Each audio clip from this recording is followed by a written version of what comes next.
Cabinet का फैसला आ गया है। अब मई के महीने में ही शिक्षक बहाली की प्रक्रिया शुरू हो जाएगी। इसी महीने वैकेंसी आने वाली है और इसे लेकर तरह तरह के आपके मन में सवाल होंगे। प्रश्न पत्र कैसा होगा, बहाली की तिथि क्या होगी, सैलरी कितनी मिलेगी और विषय किस विषयों में, कौन से शिक्षक पद की किस किस विषयों में कितना पद खाली है, तमाम तरह के सवाल आज के जो शिक्षक भर्ती में जो शामिल होने वाले छात्र हैं, जो अभ्यर्थी हैं, उनके मन में है। तो उन सारी जिज्ञासाओं को शांत करने का मैं आज प्रयास करूंगा। पूरी जानकारी मैं लेकर आया हूं। नमस्कार, मैं हूं अभय कुमार और आप देख रहे हैं अपना प्यारा चैनल ठोक तंत्र। तो ठोक तंत्र में आज हम आपको शिक्षक बहाली जो शिक्षक बहाली की प्रक्रिया है उसकी पूरी जानकारी मैं दे रहा हूं। यह बड़ा फैसला है। कैबिनेट का 1 से 12 तक होनी है बहाली, विषयवार पद तय हो गए हैं। तो डालते हैं इस विशेष रिपोर्ट पर नजर। तो कौन सी बस है, कैसे कैसे बहाली की प्रक्रिया शुरू होगी। तो वीडियो के अंत तक बने रहिएगा, 1 सेकंड भी मिस नहीं कीजिएगा, नहीं तो फिर आपको दोबारा सुनना पड़ सकता है। तो कक्षा 1 से 12 तक 1,78,026 शिक्षकों की भर्ती और वेतनमान को कैबिनेट की मंजूरी मिल गई। सभी बहाली बीपीएससी से होगी। कक्षा 1 से 5 तक 85,222 पद, कक्षा 6 से 8 तक 1,745 पद होंगे। माध्यमिक स्कूलों में कक्षा 9 और 10 के लिए 33,186 पद और उच्च माध्यमिक स्कूलों में कक्षा 11, 12 के लिए 57,618 पद होंगे। इन सभी शिक्षकों का मूल वेतन 25,000 से 32,000 रुपए तक होगा। कक्षा 1 से 5 और कक्षा 11 वह 12 तक के शिक्षकों के प्रति माह वेतन 40,630 रुपये से 51,130 रुपये मिलेंगे। यह नियोजित शिक्षकों के प्रति माह वेतन की तुलना में 5,566 रुपये एवं से 12,781 रुपये तक अधिक होगा। नए शिक्षकों का पेंशन कंट्रीब्यूशन और नियोजित शिक्षकों को ईपीएफ के हिसाब से नियोजित की तुलना में नए शिक्षकों को 6,300 से 14,000 रुपये तक की प्रतिमाह अधिक मिलेगा। मंगलवार को सीएम नीतीश कुमार की अध्यक्षता में कैबिनेट ने शिक्षकों के पद और वर्तमान को स्वीकृति दे दी है, वेतनमान की स्वीकृति दे दी है। अब शिक्षकों ने के इन पदों पर जिलों से आरक्षण रोस्टर क्लियर करा रिक्ति बीपीएससी को भेजी जाएगी। माना जा रहा है कि इस माह के अंत या फिर जून शुरू में बीपीएससी से वैकेंसी आएगी।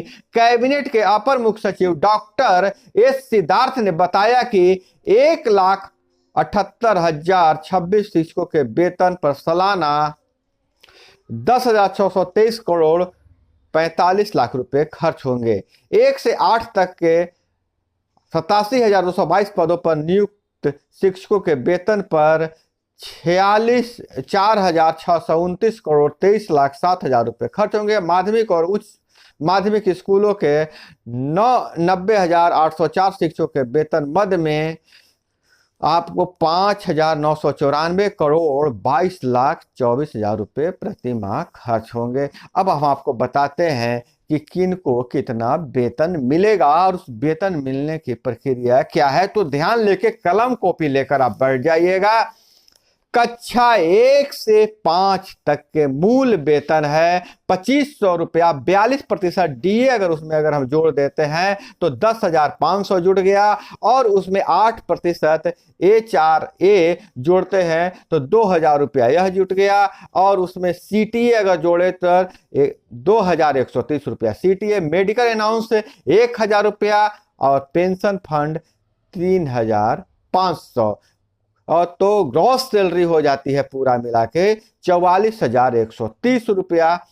लेकिन नेट सैलरी जो उनको मिलेगा हाथ में 40,630 रुपये। यह कक्षा 1 से 5 तक के है। और कक्षा 6 से 8 तक के लिए जो होगा वह मूल वेतन 28,000 रुपये होंगे। मूल वेतन 28,000 रुपये, 42% DA मतलब 11,760 रुपये, और उसमें 8% HRA मतलब 2,240 रुपये और जोड़ दीजिए, और CTA 2,130 रुपया, मेडिकल 1,000 रुपया, और पेंशन फंड में 3,920 रुपये। इस पूरे जोड़ दिया जाए तो पूरा बनता है 49,050 रुपया, लेकिन उनके हाथ में, उनके जो खाते में सैलरी जाएगी 45,130 रुपये। और वहीं अगर हम बात करें कक्षा 9 से 10 में तो 31,000 मूल वेतनमान है, जिसका 42% DA हो जाएगा 13,020 रुपये, और 8% HRA हो जाएगा 2,480 रुपया, और CTA सभी का 2,130 है, और मेडिकल 1,000 रुपया, और पेंशन फंड 4,330 रुपये। अगर पूरे को जोड़ दें तो पूरा बनता है 53,970 रुपये, लेकिन उनके खाते में सैलरी कितना जाएगा तो 49,630 रुपये। और वहीं कक्षा 11 से 12 तक की अगर बात करें तो इनका मूल वेतन है 32,000 रुपया, 42% DA बनता है 13,440 रुपया, 8% HRA बनता है 2,560 रुपया, वहीं CTA 2,130 रुपया, 1,000 रुपया मेडिकल का, और पेंशन फंड 4,480 रुपया।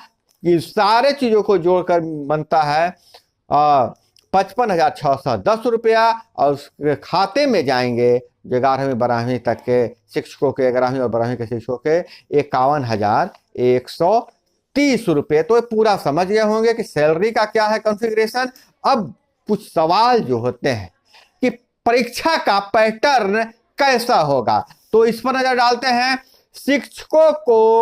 शिक्षकों की भर्ती परीक्षा ऑब्जेक्टिव होगी, वस्तुनिष्ठ प्रश्न होंगे, और 100 अंकों का प्रश्न पत्र होगा, नेगेटिव मार्किंग नहीं होगी। अधिकांश प्रश्न सामान्य ज्ञान के होंगे, वहीं पर पेच फंसने वाला है। सामान्य ज्ञान के अधिकतर प्रश्न होंगे, विषय से भी सर्वाधिक प्रश्न होंगे, जिस विषय से उनके विषयवार शिक्षक का। भाषा, टीचिंग एप्टीट्यूड और मेथड से जुड़े प्रश्न भी होंगे। सिलेबस और परीक्षा पैटर्न पर अंतिम मुहर 1 हफ्ते में लग जाएगी। अगर हम बात करें, एक सवाल और है कि 9वीं 10वीं में सबसे अधिक शिक्षक किस विषय में होंगे, विषयवार रिक्ति क्या है, तो कक्षा 9 से 10 तक में अंग्रेजी, हिंदी, विज्ञान, गणित और सामाजिक विज्ञान जैसे महत्वपूर्ण प्रत्येक विषय के लिए 5,425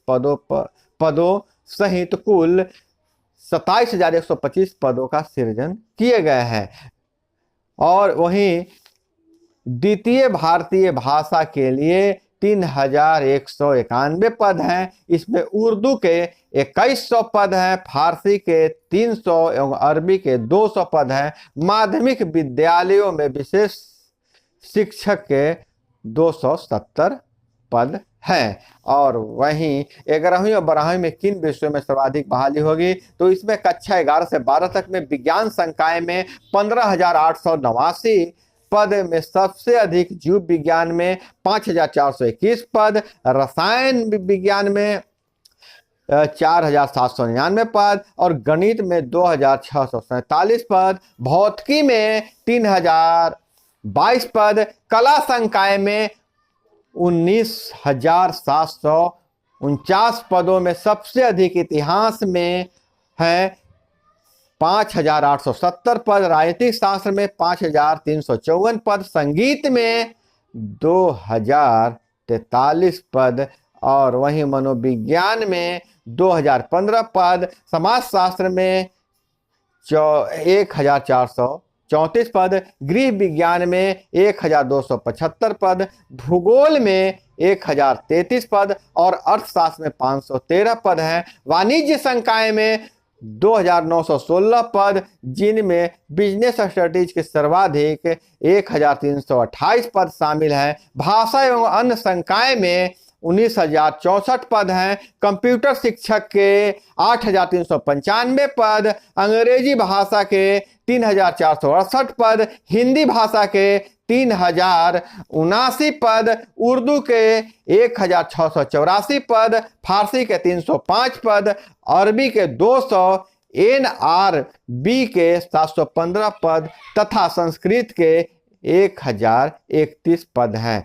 यह पूरा जो पद का ब्यौरा है कक्षा 11 से 12 तक के लिए है। और वहीं शिक्षक भर्ती की योग्यता क्या होगी, तो हाई स्कूल के लिए बीएड या एमएड के साथ STT उत्तीर्ण और प्रारंभिक स्कूलों के लिए डीएलएड या बीएड के साथ TT या CTET उत्तीर्णता अनिवार्य होगा। मेरिट के आधार पर चॉइस होगा। चयन की पूरी प्रक्रिया बीपीएससी विभाग की सहमति 10 दिनों में तय करेगा। अभ्यर्थियों को जिलावार 3 या अधिक ऑप्शन चुनना होगा और जिस तरह से नंबर आएगा उसी हिसाब से उनको वहां भेजा जाएगा। उनकी वहीं मूल विद्यालय वहां उनका नियुक्ति की जाएगी। तो दोस्तों, आपने पूरी प्रक्रिया को समझ लिया होगा कि आखिर कब तक बहाली निकलने वाला है, कौन कौन से काम बाकी हैं और विषयवार शिक्षकों की जानकारी आपको मिल चुका होगा। और हम शिक्षक बहाली से लेकर और इसकी तैयारी से लेकर हर तरह की जानकारी आपको देते रहेंगे।